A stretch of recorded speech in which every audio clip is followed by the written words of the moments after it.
bringing to you. Every time we turn live, man, you know it's the truth. Every after show, moving down, this the time we move around. No Gimmicks podcast is going down.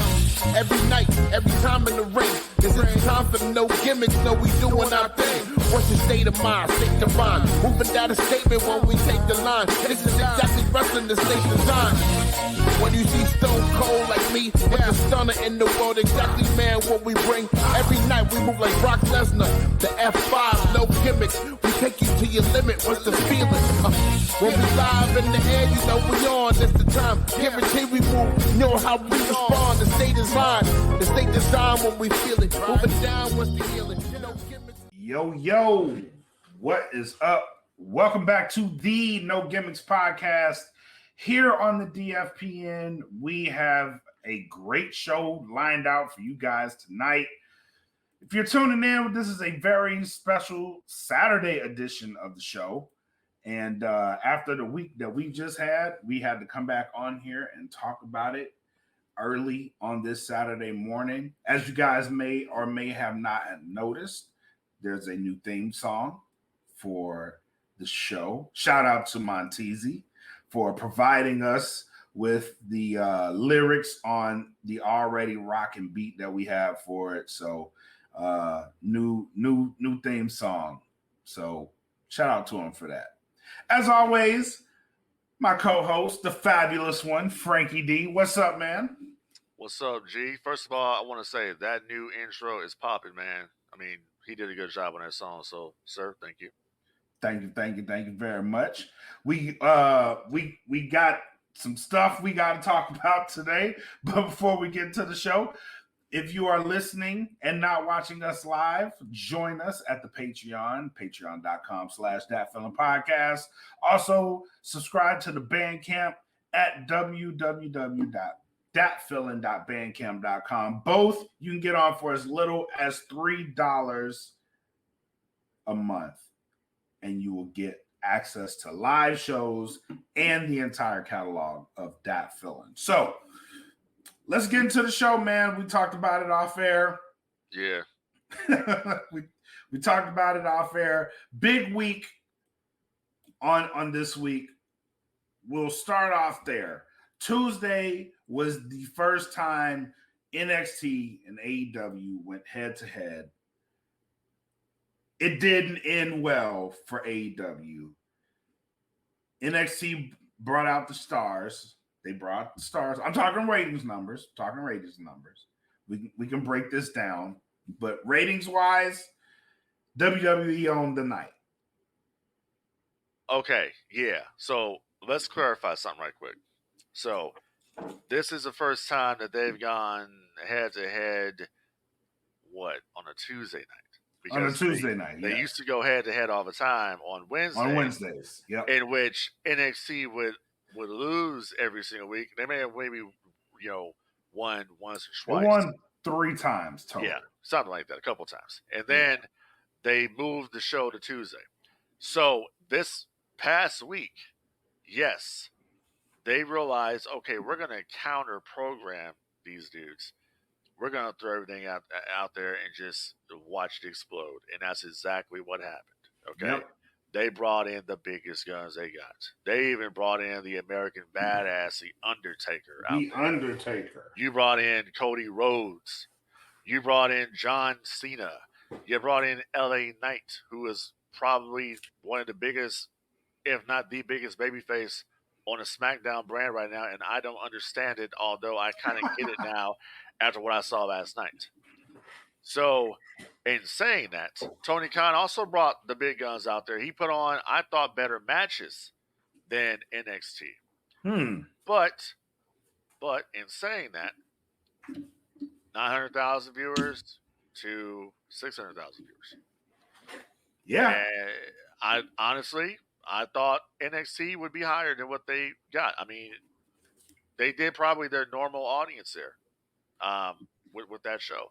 So I thought with the amount of star power that was on both shows, I thought the numbers would have been higher. So that's just for both shows. For both shows, exactly. So that kind of shows me when people say, well, this is the greatest time to be a wrestling fan and all that. Well, where were all the wrestling fans.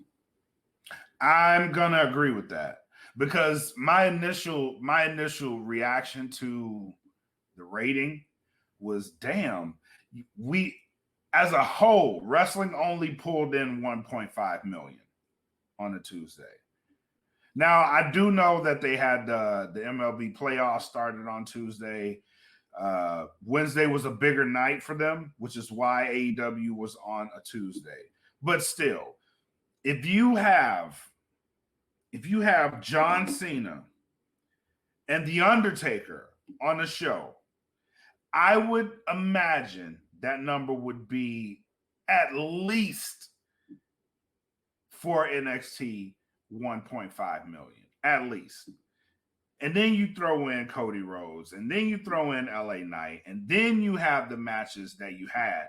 It's not like NXT didn't have bad matches because both shows were great. Both shows they put their best foot forward, right, for this night. And for the first time in a long time, I found myself like going back and forth. And I appreciated doing that. I really did, because I ended up watching both shows. And it played a little bit like it did during the Monday Night War, where you have a show on, they go to break, the other shows still, it's like trickle effect. So you're able to catch back and forth. And whatever one you like, you just stick with. I ended up sticking with AEW for a while, and then I ended up sticking with NXT for a while. And I appreciated just the fact that I could do that. I loved it. But looking at the rating, I was like, damn, man, like as good as this was, it only pulled in 1.5 million people, which is crazy to say because 1.5 million people is normally a good thing. But when you look at it, one show didn't even do 1 million and it had all the stars on it. And the other show barely cleared 500,000 and it was a great show.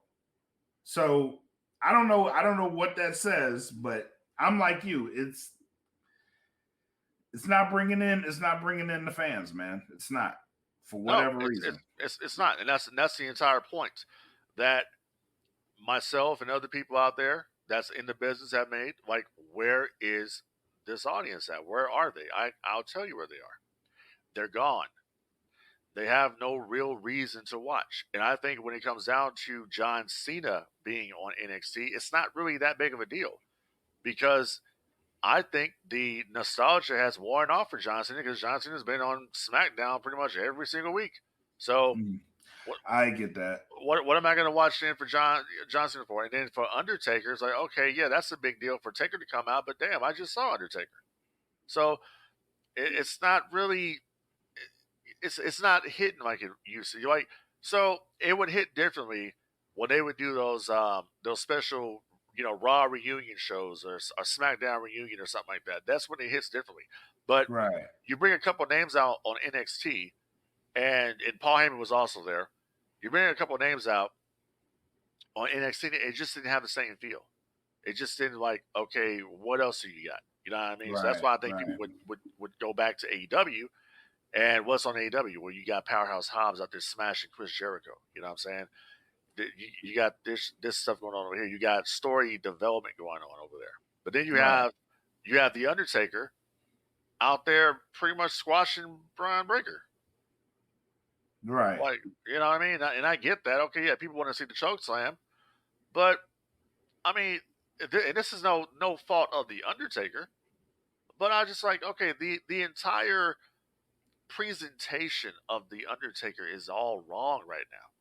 Like, when that American Badass music hit, first of all, they need to go back to the edit they had back in the 2000s when he first had that. The song with "I Am American Badass."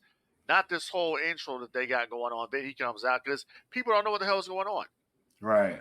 They don't know what's going on. So Taker, obviously, the dead man Taker is gone. You got he wants to be the biker. He wants to be himself. That's cool. I'm down with it. You know what I'm saying? Right.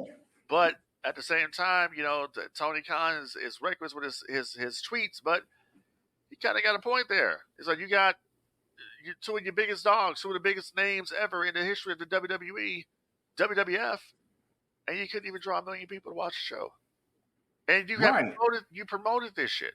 You promoted Right. it on the bigger shows. You promoted this on Raw. You promoted this on SmackDown. You have a way bigger audience than AEW does. So I understand that. I totally get what you're saying. But at the same time, as Booker T said, which I kind of agree with, you had Christian Cage on your show. You had Adam Copeland on your show. You had Chris Jericho on your show. And you guys couldn't even draw 700,000.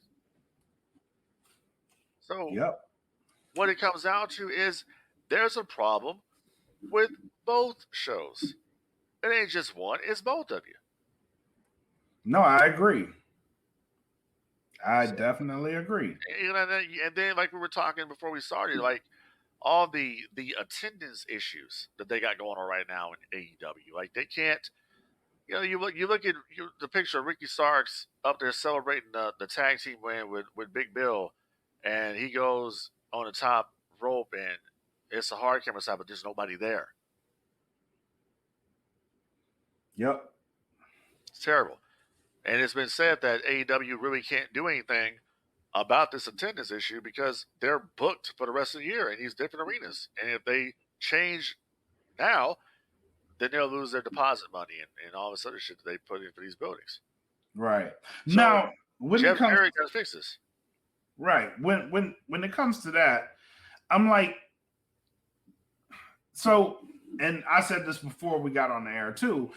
It's like you have all these instances of, the arenas and stuff, but if they are able to do what they did on Tuesday and give us content like they did on Tuesday, because it was compelling.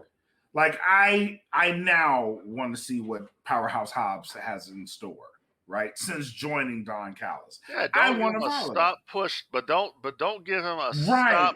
start and stop push. Like let it Right. go. Like okay, are we gonna do something with the guy now? Right. That's what I'm wondering here. You got Wardlow back. Are you gonna do something now with Wardlow? Right. Which I like that. I like that he's all business. Comes in, wrecks shit, leaves. I like Powerhouse Hobbs. He's with Don Callis. Don Callis brought out the monster in him. Push these two guys, please.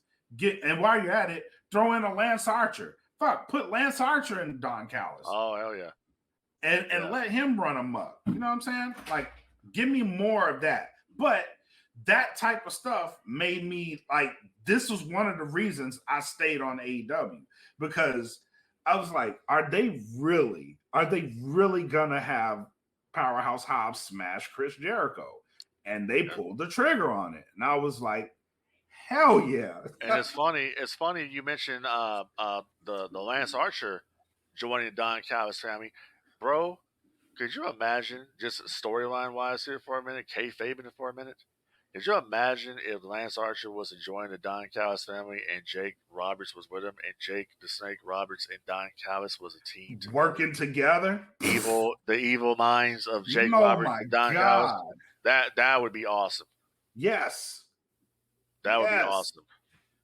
And I think Jake, for all the good that Jake is doing now, I follow Jake, man. And he's doing real good stuff. He's back with Cheryl now, and I mean, he's clean and sober and all that. He's happy. He's very happy. Jake should be rewarded, man. Fuck yes. I agree. Yeah. I definitely agree. Hell yeah. I'm real proud of Jake Roberts. Me too. Nothing but good stuff to say about him. Yeah. I like what he's doing. I like where he's at in life. I love it. Got a successful podcast going right now. He's doing his thing, man. He is really doing his thing. Yep. Hell yeah. So, but yeah, I would love to see Archer. Matter of fact, I'm going to see Archer tonight. Okay. Because they're doing a wrestling revolver here tonight. Okay. So I'm going to that. But yeah, I would love to see Archer and Callis' family. But yeah, stuff like that made me want to tune in and be invested. You know what I'm saying? Like, I like that. I didn't like that Swerve lost his match with Bryan Danielson. I wanted him to win that match, but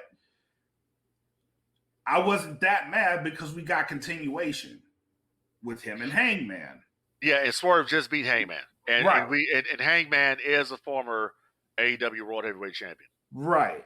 So I was not mad at that. I was like, I'm mad that he lost because I felt like he had a big momentum push going forward. Didn't like that he kind of lost that, but I did like that they had a spot for him to land. That made sense. Let me tell you right quick. I'm gonna tell you my favorite people right now on AEW TV.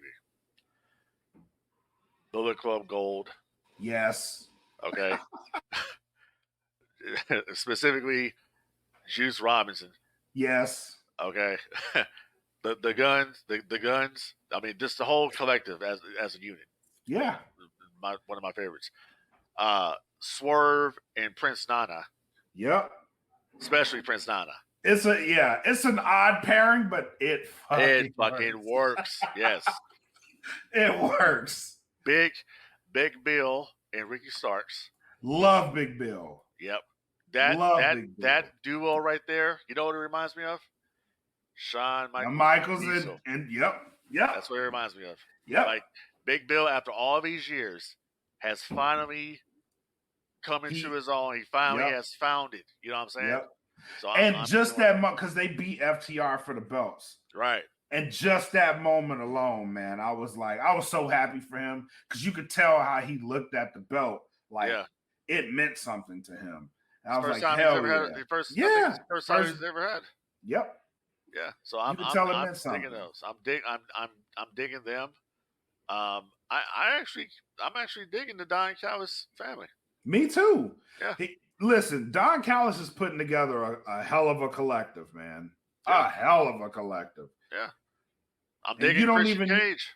Me too. You don't even need Will Ospreay in there full time, and it's still a great faction. Yeah. Obviously Adam Copeland. Like, so let me say something right quick about Copeland. So, first of all, you can tell Adam is happy as hell to be there. Happy as hell to have fun, happy as hell to contribute to AEW, really wants to help the brand. Yeah. I hope that stays. I hope that he doesn't have any issues and he keeps that up. Me too. But he looks happy as hell to be over there, and I'm glad that he got to keep the music. I'm glad that he really hasn't changed anything except he's just Adam Copeland. Right.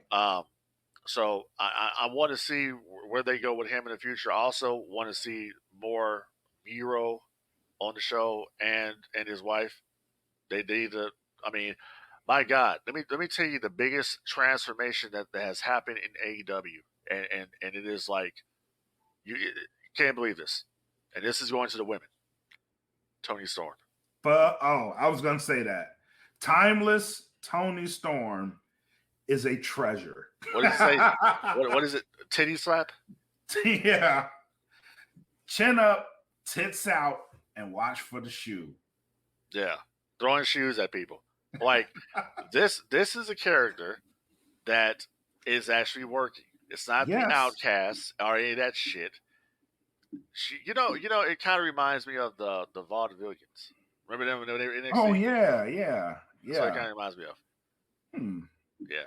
So I like it. I'm digging. There's a lot of things in AEW right now that I'm liking. Now, let's switch to the other side right quick, the WWE. Mm-hmm. I really can't name much except for I'm digging the pairing of the Street Profits with Bobby Lashley. I've already mentioned before we started the show that I believe that, and this is the idea that I pitched, would be for Bobby Lashley and the Street Profits. Basically, they're the new corporation. The hell with the Hurt Business. They're pretty much the corporation. And I think that they should add more members. And I think the guy that they should add would be Santos Escobar, having Carlito take Santos' place in the LWO. Yep. That's what I would do. Santos looks like he looks good in the suit. The Street Profits and Bobby are always well dressed. Santos belongs with them. The hell with the LWO. You have this faction versus this other faction because he can say, you know something, I don't like the fact that, first of all, you stole my United States Championship with Rey Mysterio, okay? And then all of a sudden you bring this guy in to take my place. Right. So I would do that. I like it. And have Nick Aldis basically at some point turn heel and he sides with the corporate team. These are his guys. Because Nick Aldis is also a guy that wears a suit, and also is a guy that speaks, proper and all that shit. Yep. So that's what I would do. It'd be a hell of a first step for Nick Aldis. Absolutely. I like it. Yeah, so I would go. That's what I would do. I would do that because I mean the bloodline. Look, let me tell you something. Let me tell you what really grinds my gears when I'm watching the end of the Grayson Waller and Austin Theory. I like that team, especially Grayson Waller, man. Yep. That dude is just money.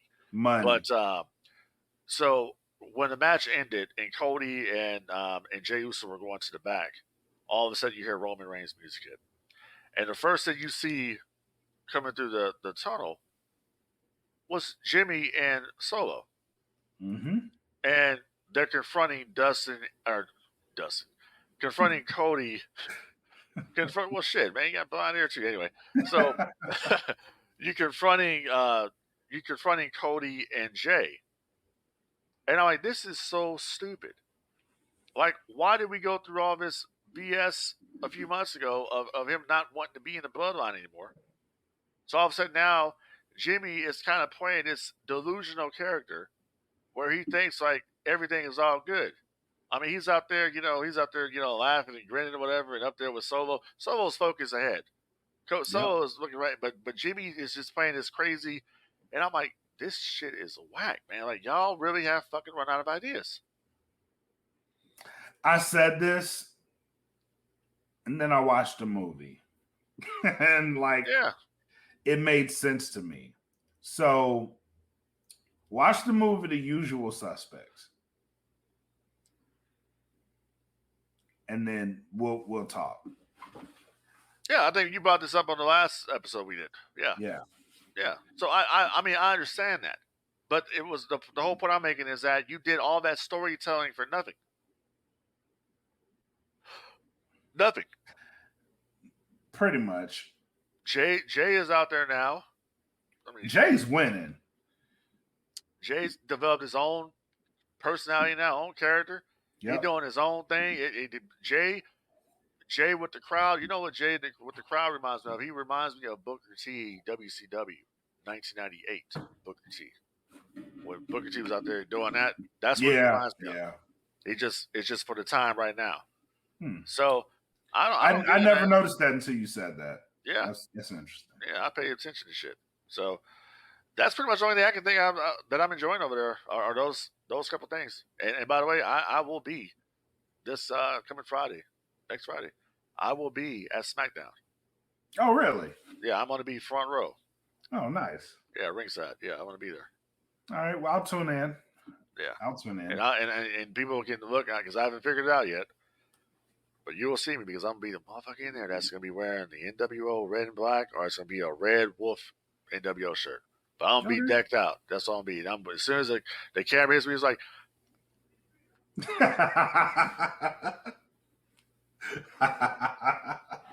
All right.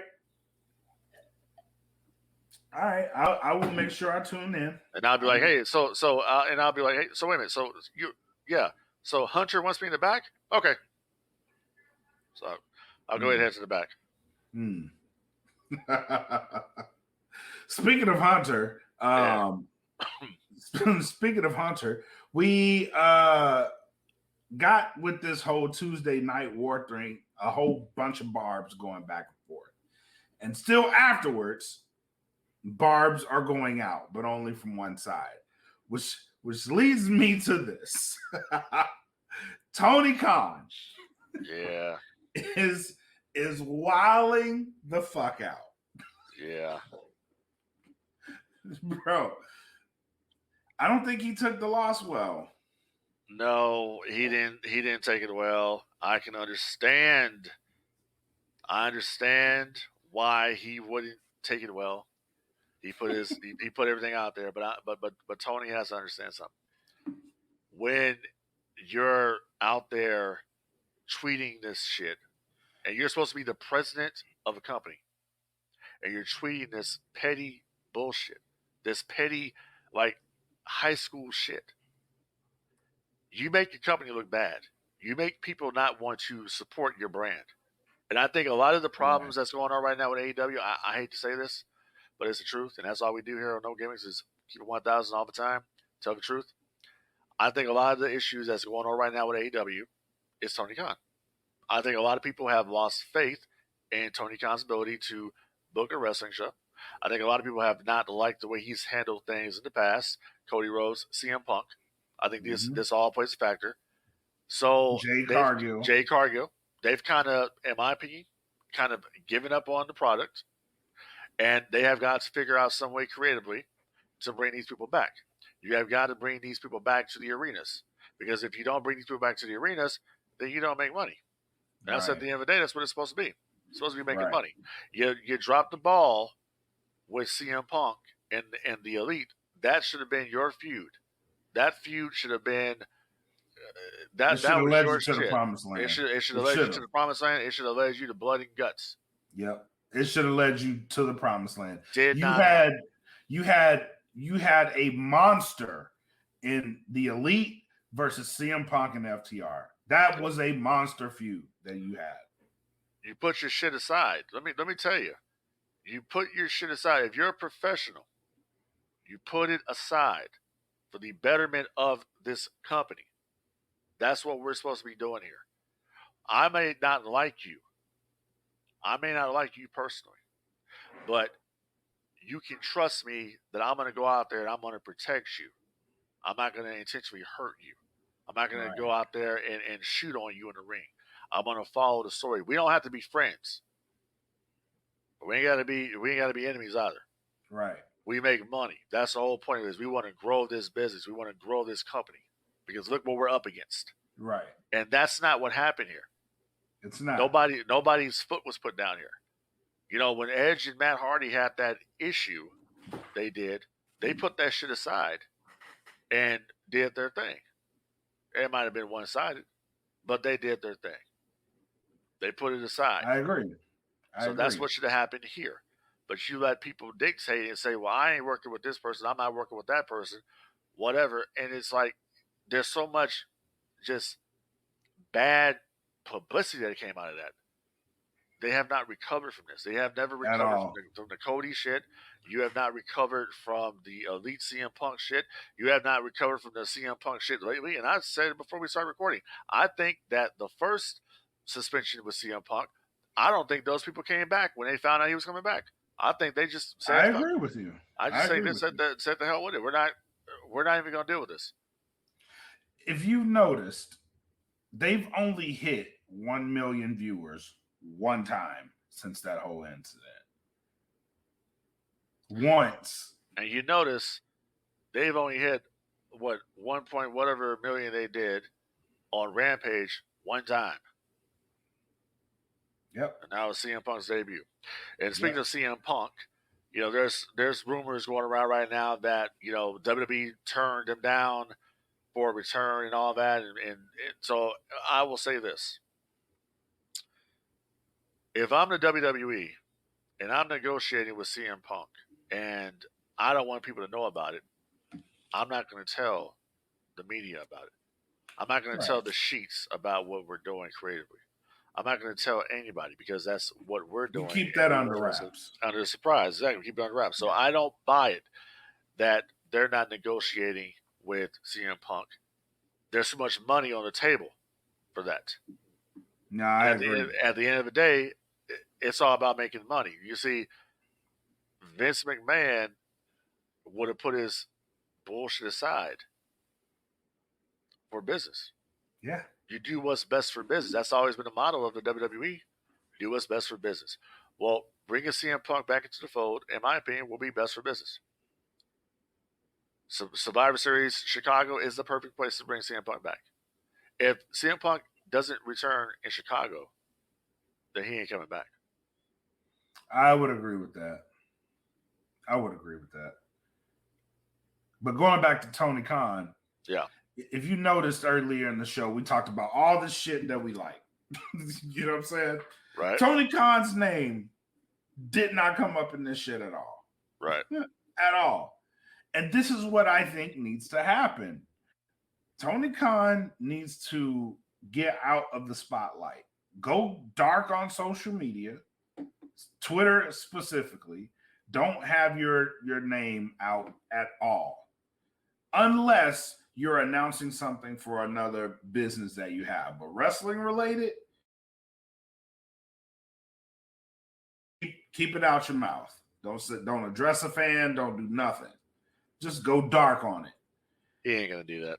I know he ain't, because Tony is high key petty. At a high level. Like his pettiness is like elite, no pun intended. I was like talking like we're talking with Ebonics. He ain't gonna do that. He's not gonna do that.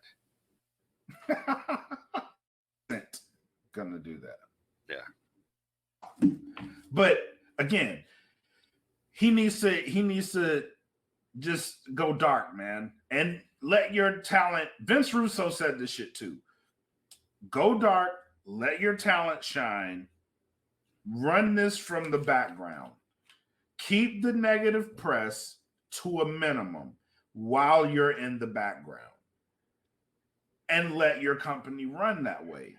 Because we highlighted a whole bunch of stars that they have that they can push. Push these guys. Yeah. Showcase them. Give them the spotlight. Let them go on the radio shows and put their names out. Let them do that. You don't need to be doing that. If you are a ratings guy, in which this is problem number one for Tony Khan. He's way focused on the ratings.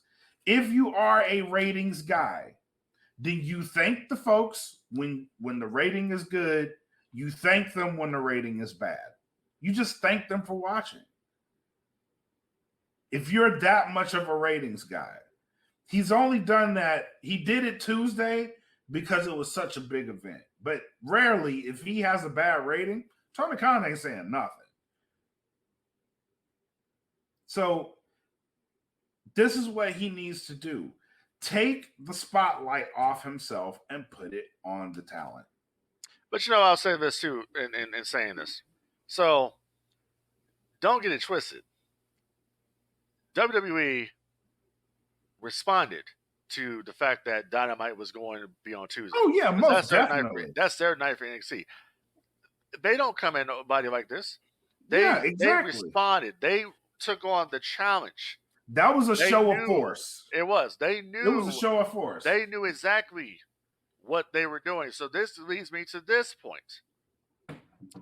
So, Ari Emanuel has basically given Triple H full reins of creative control in WWE. Yep. Vince McMahon has been removed from the creative process, so McMahon is pretty much the man that used to be the man. Now he has to answer to the man, pretty much. And now, Ari Emanuel is talking about the possibility of moving Raw to either Tuesday or Wednesday night. He says Monday is passé. Now, if Raw moves to Wednesday, and it's going to go head-to-head with Dynamite, AEW is in serious trouble. If they do that, yes. They are in serious trouble because the fans out there, the AEW haters out there, they are going to watch the shit out of Raw, even if it sucks. Despite AEW. Despite AEW. Yes. That's the animus right now in the business for AEW. And I've seen out it. Of this. Yeah. I've seen it. I see it on social media. Like, people are very, very quick to complain about AEW. Yeah. So if anything happens for WWE and they're going head to head with AEW, best believe they're coming out in droves. And they will bash AEW like crazy. They will. Oh, you're gonna see Roman's ass on Raw is what you're gonna see. Quick fast. They're gonna end the brand split. Oh yeah, quick fast. You're gonna see the biggest people they have out there just to prove a point that they can. Right. We've seen this in the past. They did it Tuesday. Yeah. They did it just because they could. Exactly.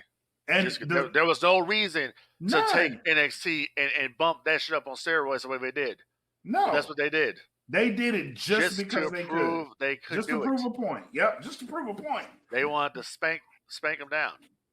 Just to say, we are the WWE, you are not. We've been doing this. You just got started. Humble yourself. And you can't use that excuse anymore of, well, they're only a 5-year-old company. You can't do that anymore. Because they've been around. In this context, it kind of applies. And it applies not for an excuse, but to say WWE is way more experienced at big shows. They're experienced at this shit. They're battle tested. No, I get that. I get they've that. gone through the wars and they've done that. They know what good television can be. They've been tested before. Yeah, but my whole point of it is this. WCW had not been in existence that long when they launched Nitro. Right. So it's kind of the same story. There was no excuses there. Yeah. You either go shit or get out the pot. Exactly. Which is why I almost want AEW to take the challenge, man. Fuck it. Like TNA took that challenge one time. It didn't go well for them. But they were still drawing more than AEW, though. Exactly. But that's my point. AEW's in a position, and Tuesday was a very good indicator. Because listen, as much as I want to sit here and say, like, that didn't bode well for them, the fact that they went up against that shit and they still, on the back end of it, WWE didn't reach 1 million. And it was what, 300 some odd thousand off of them? Yeah. It's not that much of a wash, man. Like it No, isn't. it wasn't. No, that's what I'm saying. Like, I don't see, and I told you this. I said, I don't see how people could be looking at this as like a big victory. Oh, we suck it to AEW. No, you really didn't. You didn't. It did not. It just proves right there that your guys are not draws. Right. But on the back end of that, it's like, well, you did go up against that shit. Like they threw some strong balls at you, bro. They did. Yeah. Like they threw some heat at you, and you hung in there. So for me, it would kind of give me the confidence to say, well, if I went up against that on a Tuesday, knowing that this won't always be the case, I'm kind of confident in going up against NXT again. Like me, I would be very confident and say, hey, all right, fine. If y'all want to move to Wednesday, I'll move to Tuesday, and we can do this every week with NXT. Yeah. I don't know, I guess we'll see what happens. Like, yeah, it was interesting. Tuesday was an interesting night for me. Yeah. Because I'm like, both shows did great. You could tell both shows were trying to win the night. You could tell that. Yeah. Just the programming. And the fact that Dynamite, listen, this is one of the best Dynamites they've had in a while. It really was. The fact that they did that show that way, if they can do that weekly, I wouldn't mind seeing them going up against Raw. I really wouldn't. But they have to be consistent. Yeah, they have to be consistent. And on top of that, they got too much TV right now. So they do. It's a lot, but if hopefully they took some learning lessons from Tuesday. I hope they did, because it was good television, and they do have a lot of TV, but you can continue a lot of this stuff on the TV. Yeah, dude, like you got Dynamite. Move your shit from Dynamite to Collision. Yeah, you can. You definitely can. So, yeah, interesting stuff. But speaking of Vince, and with his whole debacle, do you believe Vince is on his way out? I think Vince McMahon is having seller's remorse. You think so? I think he is, yeah. And I said this a while ago. I said that we were going to see where this was going to lead us. And I think that Vince isn't happy with the conclusion here, because once again, this guy has always been the one to be in control, and he is not in control anymore. and now Triple H is in control, and WWE is moving on without him. I think he has a real big problem with that. I think so too. I think that he's going to sabotage his organization that he helped create. I really believe that. I think that Vince McMahon I think he's still pissed off about being forced into retirement. I think he's pissed off that nobody really believed his side of the story. I think he's pissed off that probably his own family members didn't stick with him. Yep. And he says, "Oh, the hell with these people. I have an axe to grind." And said, "Before I let my family have this shit, I'm gonna sell it." I gotta agree with you. And that's just based on the moves he's made. Yeah. And the very fact that Ari Emanuel himself has come out and said that he's tapping Triple H and giving him the creative power. That press conference they did was really telling, man. Like, pretty much blaming Vince for the reason the stock is going down, the stock price is going down. Being willing to shift around the schedule for one of Vince's creations. Monday Night Raw has long been a staple on Monday. So the fact that Ari Emanuel himself is like, I'm willing to move it. It seems like there's a bit of heat there between him and Vince McMahon. I think he fully intended Vince to be a part of this venture. Yeah. And now it's I don't know what's going to happen here. Listen, people have made memes about this and joked about it before. Don't be surprised if you see Vince McMahon show up on Dynamite. Don't be surprised. Hell will freeze over. Because right now, and just the fact that Vince has his shares up for sale for Endeavor. Now, think about that. He is still the majority owner. And he's selling his shares. He's got his shares for sale. Yeah. What does that tell you? The man don't need the money. I'm washing my hands. Say the hell with it. Yeah, I'm washing my hands. I think that Vince probably figures, hey, listen, they're dumb enough to buy this thing, and it's not even worth what they bought it for. I made billions, and I'm gonna get rid of it. Yep. And that speaks to the fact that this was all revenge. Yep. This was all revenge. Oh, y'all want to kick me out? Hold on. Y'all not, I'm selling the company. I'm coming back. I'm going to be the head. I'm going to sell this company. I'm going to make this money. And then I'm going to sell my shares. And then he forced his way back in. Yeah. Oh, y'all think forced his way back in. Yeah. And Stephanie said the hell and Stephanie said the hell with this. Resigned immediately. Yep. Yeah. So I'm on the belief that Vince is probably on his way out. He's got his money. He's going to make more money. And then he's getting out. I tend to agree with that. If you haven't realized, he doesn't own it anymore. WWE is not his anymore. Nope. As of September 1st. He made the choice. Yep. So. Yeah, I am like, it's going to be interesting. It's very interesting. So when I knew about the sale, I was like, Then when his shares went up for sale, I was like, oh yeah, he's out. He's definitely out. He's out. But yeah, man, that's some crazy stuff. All right. Let's get to the last one. Last night, SmackDown, we had a very interesting encounter. Yes. Very interesting encounter. Two things very much came to mind with me. And this is with Jade Cargill meeting finally on screen Charlotte Flair. Yeah. And two things stuck out to me immediately.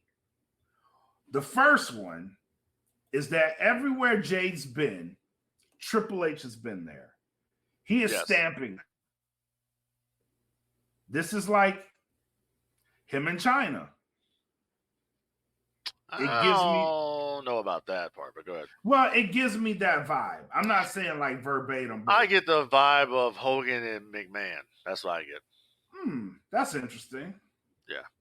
We can go with that. Yeah. We can go with that. But I'm not going to say Triple H in China. No, fuck no. Okay. I can get with Hogan and McMahon. I can get with that. That's a It's like, hey, Hulkster, Bruno Sammartino, beat my new guy here, Hulk Hogan. This is going to be the future here. This guy here. Yeah. Okay. I got that. We can go with that. Which leads me to number 2. Jade did not look ready for that moment. Nah, she didn't.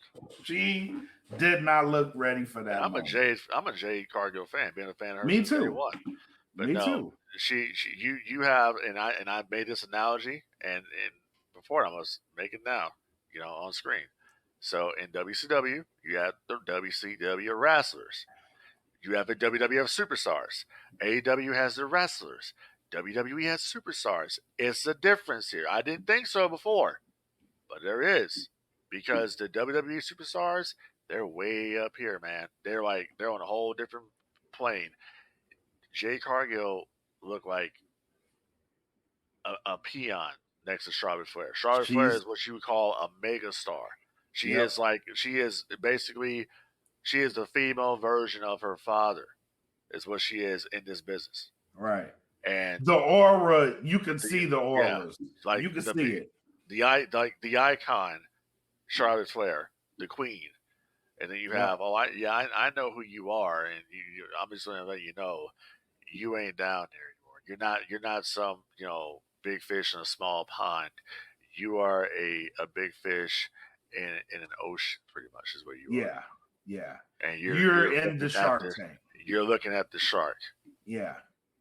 That's kind of what I get from this. But I will say this, and we talked about this offline. The top females right now in the WWE are Charlotte Flair, Bianca Belair, Becky Lynch. That's it. So if you got these other girls there, like the EOS guys, like the Zelina Vegas, like the Piper Nivens and Chelsea Greens, they're all fighting for TV time. What do you think that's going to do for Jade Cargill when she's coming in and they're trying to push her? You can't cut the line. You can't cut the line. And I just think that Jade looked like a superstar, but then you compare her to Charlotte Flair, like you side by side. Oh, it's glaring. It was glaring. Yeah, and it's like, and Jade is just like, I like Jade. I always have. But Jade was very much protected in AEW. She was protected, and they basically hit the negatives, insinuated the positives of Jade Cargill. And she was undefeated. And like I said, she was protected down there. Up here, I don't know if she's going to have that same protection. Of course, you're not going to beat Jade Cargill out the gate, but her first match is going to determine in a lot of the fans' minds, especially who have not seen her, what's the hype. She really was. She said, what is the hype? Exactly. What's the hype here about Jade Cargill? She has to make a big impact. She absolutely does. She does. And they need to put her in there with someone that can carry her. I would say put her in there with Natalya. That's what I would put her in there with. Because I don't know, man. Natalya's too technical. She's too technical. Well, but see, if they it's a measuring pre-plan, pre-plan a match, and just give her the key spots that she needs to do, and she'll be fine. But Natalya, the reason I said Natalya is because Natalya is a worker that can be, I hate to say it like this, but can be sacrificed. Because she is kind of the measure. If you can have a good match with Natalya, then that gets you ready for the Baileys and the EOS guys and the Becky Lynches and all these different people. That gets you ready. Natalya is pretty much like she's kind of like the in the role of like Razor Ramon. Like if you can beat Razor and have a good match with Razor, Razor gets You you have ready a good for match with anybody. with Yeah. Sean. You know what I Yeah. mean? Get you ready for Yeah, I Brett. get that. And in my brain goes back to like when they had a big female debut, the person they would put her in there with was Alicia Fox in the modern day, but she's not there anymore. So I don't know, other than Natalia, I don't know who that person would be. I don't really know. I mean, but I also think like anybody would be a sacrifice. Yeah, the work rate of a Natalia versus Jade Cargill is there's levels, and I don't know if to me it would be like Goldberg versus William Regal. Yeah, but it doesn't have to be. Like I said, you pre-plan the steps of the match and go out there and you basically listen. This is what we're gonna do. Hit this move. Hit this move. Hit this move. It doesn't have to be, as long as they practice the match and nothing goes wrong. Yeah. William Regal just saw that he was doing what he was told to do, and that's what it was with Goldberg. A little bit different story here. They're going to make sure that Jade looks like they're putting a lot of an investment in Jade Cargill. So they're not just going to have her go out there and look like a jabron. They're going to have her go out there and look as best as she can to stick it to AEW. I can get with that. And you know, Cody is probably gonna work with have Jade, some input. Yeah, exactly. So you know, so she'll be okay. Okay. But yeah, I just saw that and I did not feel good. I didn't get a warm or fuzzy from it. No, because it's almost like, and it's kayfabe, a storyline, but watching it's almost like as if Charlotte dismissed her, like you're not worth my time, and I'm like, look, man, Charlotte should have been. They should not have done it with Charlotte. It should have been with somebody else. You work your way up to that. Yeah, it should have been with somebody else. It should have been like some random person back. Like it could have even been Io Sky that she was back there. Bailey and Io Sky back there, and then all of a sudden, Triple H comes up and says, "Oh, hey, listen, this is Jade Cargill, our new women's wrestler." Like, oh, here's the women's champion over here, and then she could have a face to face with Bailey, because I'm pretty sure Jade's going to come in as a heel. Yeah. So you could have a face to face with Bailey, just looking her up and down as if like you're not worth my time, and now I'm staring at that. Right. Because she had the baddie section and all that shit when she's in AEW, so you could have kept, I'm that bitch. Could have. That's what I would have done. Yeah, you could have. I'm agreeing with you there. Going with Charlotte right off the bat. I mean, yeah, you want to create a moment, but that moment it didn't feel right for me. It was like, this don't feel good. Like I want to be like, I want to see it and be like, oh hell yeah, finally, like let's make this happen. Not right off the bat. I'll tell you real quick before we wrap it up. One thing I did see that I loved this week, I saw the promo for Alexis King, aka Brian Pillman Jr. I loved it. Yeah, I'm gonna tell you, I loved it. Oh, I loved the hell out of it. It was. I loved it. I was like, that is what he should have been in AEW. Oh, he's about to stick it to AEW, bro. Oh, super hard. No, y'all dropped the ball on this one. Yep. Y'all dropped the ball. No varsity blondes bullshit. Nope. You about to see? He doesn't even want to be Brian Pillman Jr. No. And I like the look, the black hair up here with the black. I'm like, this guy. This guy's reinventing his way. Reinventing himself. Exactly. I'm digging. I can't wait to see his debut. Yeah. So what do you real quick before we wrap up here? There was an interesting segment on NXT. It involved Paul Heyman and Ava Raine. So do we see Ava Raine joining the Bloodline? It's too early for her. I agree. But was it too early for Dominic Mysterio? No. And looking back on it, no. Because he built himself. He built himself up. Now, do I have that same confidence in Ava Raine? Not so much. I have confidence in her that she can do it. You think so? I could be proven wrong. She's the daughter of the great one. She is, but I think for me, if they're gonna do that, because we haven't seen Ava Raine on her own, right? She's always been. She was with Schism, yeah. Yeah, she's been associated with the group. I would like to see her stick around NXT for a little bit. Yeah. And establish herself as a single star. Yeah. Before we get her going up to the bloodline. Right now, she's roaming without a home because from what I know, Schism is done. It is.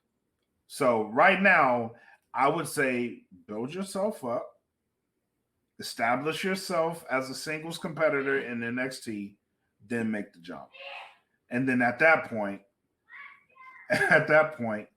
you can go ahead and put her in the bloodline. And then she'd be a viable threat to the women's division. I agree with that. So, but I don't think it would hurt her hanging around the bloodline. No, it wouldn't. No, at all. Just for my taste. As with the Jade thing, like my thoughts were, stick around NXT, get used to the system, then make the jump. It's like that with Ava Raine. Get your feet wet as a singles competitor. Stick around for a while. Prove you don't really need anybody. You could be a viable threat to the women's division in NXT. Do what you can there, then make the jump. Join the bloodline. You're established day one. I can see it. If it was me, though, I'd push her right to the bloodline. And that's probably how it's going to go. It's Yeah. probably what's going to happen. They're probably going to push her to the bloodline. Yeah. Just that interaction with Paul Heyman was very interesting. Yeah. It was very interesting that Paul Heyman had fucking Snow White gray hair. And then SmackDown last night, it was back to being black. He missed his dye day. Pulling Eric Bischoff. Yeah.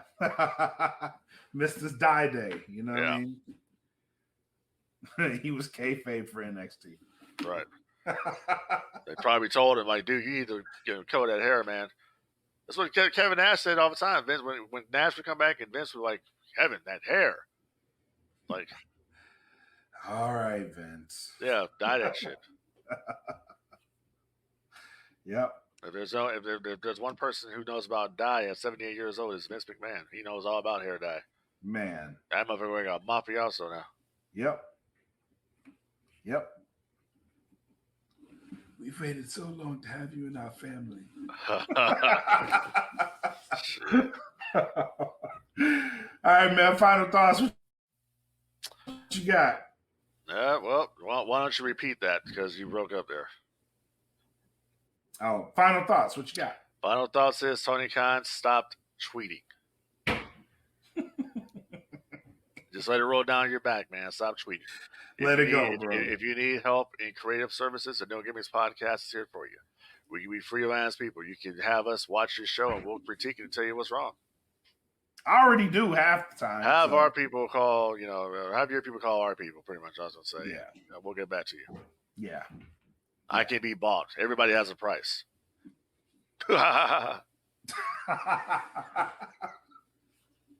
Hell yeah. Oh, let me get a special shout out to the United States Department of Nerds podcast. They just did an Ahsoka watch party this week. That's going to be dropping very shortly on the Patreon.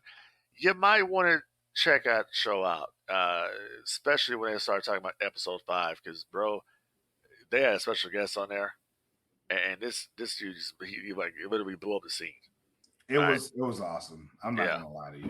It was crazy what happened. So if you want to see that, you're gonna enjoy it. You need to join the Patreon for $3.